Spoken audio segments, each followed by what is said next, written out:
Hi everyone, thank you so much for joining me today. So today I have a brand new technique to share with you using Gilding Flakes and embossing folders. I don't think this has ever been done before, but let me know in the comments if you've seen this technique done before. I'm going to be using some products from IndigoBlu. I've got their FlitterGlu, which is a tacky glue, and I'm going to be using their Mega Flakes. I've got Manchester Tart and Lancashire Rose.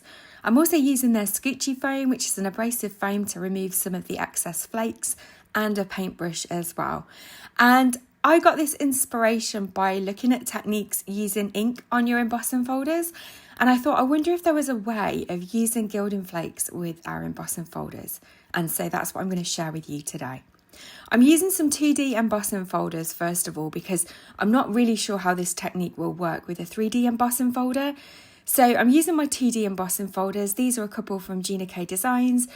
We've got Tapestry and Lattice, and I absolutely love these folders. You can see that I'm looking at both sides and I'm thinking, I wonder if the debossed side, would actually look really good as well. Now, with using embossing folders, if you were using ink, for example, you could probably ink up the embossing folder straight away and do the technique that way. But obviously with the tacky glue, that's not going to be possible because it will just rip your cardstock, make an absolute mess of your embossing folder. And yeah, you're just going to end up with a hot mess. So that's why I'm adding the tacky glue onto a non-stick mat. And then I'm going to use my brayer just to roll it out. Now, I've probably put a bit too much glue down. You don't need quite that much. A little does go a long way.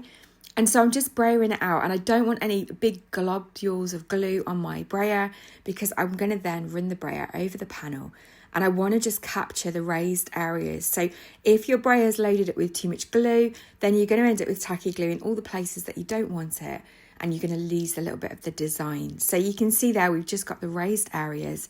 It's nice and creamy, so I'll pop that aside to dry. And I'm going to repeat the process now on the Lattice embossing folder as well. So while I'm waiting for those to dry, I do decide to emboss a couple more panels. I am going to try a 3D embossing folder. So this is the Ginakdesigns Ruffled Blooms embossing folder. I didn't want to waste this excess glue, and so I thought I may as well give it a go and see what it looks like. And the thing with 3D embossing folders is because different areas of the design are raised more so than others, it's only going to capture the areas that are the most raised. So that's why I wasn't really sure how it would look on a 3D embossing folder. Maybe a more generic pattern would be better, but you'll see, I think the end result turns out quite nice. I'm also going to emboss another panel through the Tapestry embossing folder just so that I can try using the debossed side, because I think that will give a really interesting look as well. So obviously that's just going to capture all of the background areas, and the pattern that's debossed will stay black on the cardstock. So I left all the panels just for a few minutes, and then they're dry when they go clear and glossy. So you can see this panel now, it's all nice and dry. So I'm going to bring in a scrap piece of paper, and I always like to work on a piece of copy paper just to kind of capture the mess so that it doesn't go everywhere. I'm going to use the Lancashire Rose Flakes, which is a lovely mix of copper and gold flakes.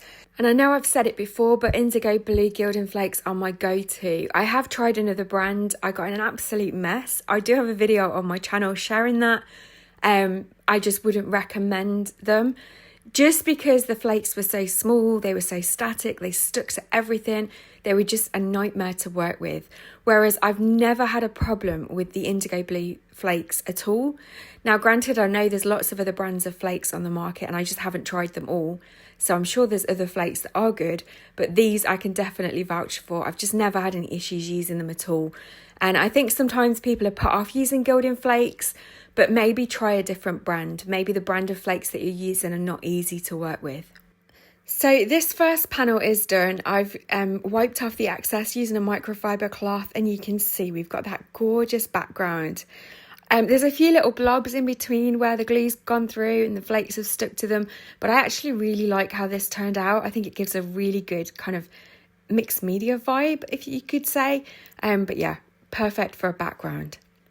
So I'm now repeating the process on the Tapestry folders. So I'll just talk you through the steps. So you want to cover all of the tacky glue areas with Gilding Flakes, and then you can come in with a paintbrush or a Scoochie foam, which is a slightly abrasive foam that you want to be very careful with because you don't want to scratch the flakes.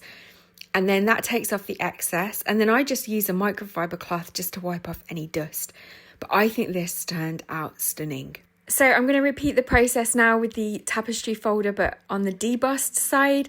So I'm using the Manchester Tart Embossing Flakes here. So they have a mix of silver, gold and copper. And again, I'm just covering the area. I did find the scoochy foam was going to be better for this because obviously a lot of the flakes will have ended up in the debossed areas and we don't want them to stay there. And then I just used a paintbrush to rub off the excess. But yeah, again, another really, really pretty background. And I just think this is a great way of using your Gilding Flakes with those embossing folders. Now on the 3D embossing folder, I did get glue in a few areas that I really didn't want it. I know that I could obviously trim the panel down, but I wanted to just show you that if you've got an adhesive eraser, with a little bit of effort, you can actually remove the tacky glue. So I'm just using my adhesive eraser. I'm having to keep pulling off the little glue blobs that get stuck to it. But yeah, it managed to get off all of that tacky glue. I'm just going to use the Chariot of Gold Gilding Flakes here. So these are just a gold flake. They're nice big flakes in this part and they're just really stunning. And I'm just going to cover those areas as smoothly as possible. Tap off the excess and then I'm coming in with a paintbrush just to remove the excess flakes as well. And it kind of, you can see now what I mean by the 3D embossing folder. It's captured some areas and not others. I'm using the adhesive eraser again just to rub off some of the areas where flakes stuck to that I didn't want them to. And again, that was really easy to do. But yeah, it kind of looks a bit of a hot mess, but I actually really like how it turned out. So I'm going to show you that one first. And I'm going to use the Lisa Horton Cloud 9 metallic ink pads with the coordinating stencils for the Ruffled Blooms embossing folder.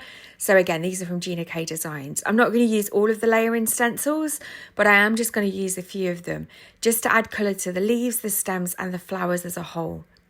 So I'm coming in first of all with Verdigris, which is kind of like a turquoisey green, and I'm just using my ink blending brushes, removing the excess from the stencil as well, and then I can come back in and do the stems with the same colour.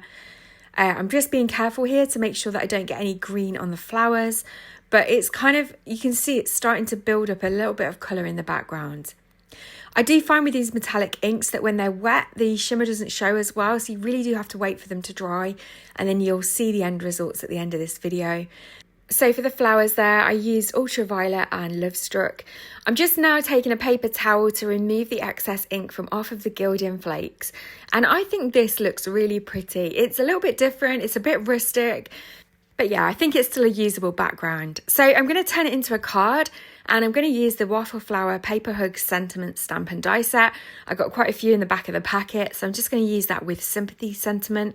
I have white heat embossed that on black card, and I'm just going to keep my background nice and flat on an A2 card blank, and then I'm going to pop my sentiment up on a few foam squares just to add a little bit of extra interest, and pop that down in the bottom right hand corner. You could definitely add a few gems here as well, but I think that looks really pretty. It's a little bit different. And yeah, another way of using a 3D embossing folder. I definitely think the technique looks amazing with the 2D folders. And so for this background, I'm going to add a die cut. This is the Cheerful Flowers die from Concord and 9th. I die cut the base layer and then I embossed the second die into it, and I think it looks really good. It looks great on the metallic cardstock. I'm going to pop it up on a little bit of foam tape. And I'm going to do the same with the sentiment as well. The sentiment is from a Concord and 9th stamp set called So Many Sayings, and I've just white heat embossed it on some black card, and then that finishes off that card. And again, a few gems here would definitely finish it off really nicely too. For the third card, I'm going to add foam tape to the panel this time so that it's popped up a little bit. So this is the Tapestry embossing folder, and then I'm just going to pop that down onto an A2 card blank as well. I'm using a sentiment that says Sending Love and Hugs that's from Paper Rose Studio. I've die cut it from gold and black card and then a piece of vellum for the base layer, and I'm just adding a thin bit of liquid glue on the back of that die, and I'm going to pop it nice and centrally on that card. And so that's the third card finished. And so for the fourth card, I'm going to use this Waffle Flower Happy Anniversary stamp and die set. I've not bought a die set combo from Waffle Flower like this before, and it came in a lovely little pocket. So I'd got a front pouch and a back pouch, so all the excess die cuts I've popped in the back, and the stamp and die set I keep in the front. So that was a really nice little surprise when I ordered this. Again, I'm just going to stick this nice and flat onto my card blank, and then I'm going to pop the sentiment up on some foam tape. And again, this is from that stamp set that I just showed you, and I've die cut it with a coordinating die. And again, it's white heat embossed on black cardstock. And I'm going to pop that nice and centrally in the middle of the card. I'm going to add one of the little sub-sentiments as well. So I'm just using a thin bit of foam tape on the back of that, and it says to a special couple. And again, I think that looks really, really pretty. So here's some close-up photos as always. Please don't forget to let me know in the comments which one's your favourite today. Have you ever seen this technique before done? Are you going to give it a go? Let me know. I'm always keen to read your comments, and I try to respond to all of them as soon as I can. Thank you so much for joining me as always. I really appreciate it. All the products that I've used today are linked in the description box below. I do have some information about where you can purchase IndigoBlu Gilding Flakes in the US as well, so I'll leave that in the description box too. As always, please don't forget to hit the thumbs up button. If you're not subscribed to my channel, then please consider subscribing. And I know YouTube has a new feature to hype videos, so as a small content creator, it really would mean a lot to me if you did hype this video if you've enjoyed it. And I'll look forward to seeing you in the next video. Take care.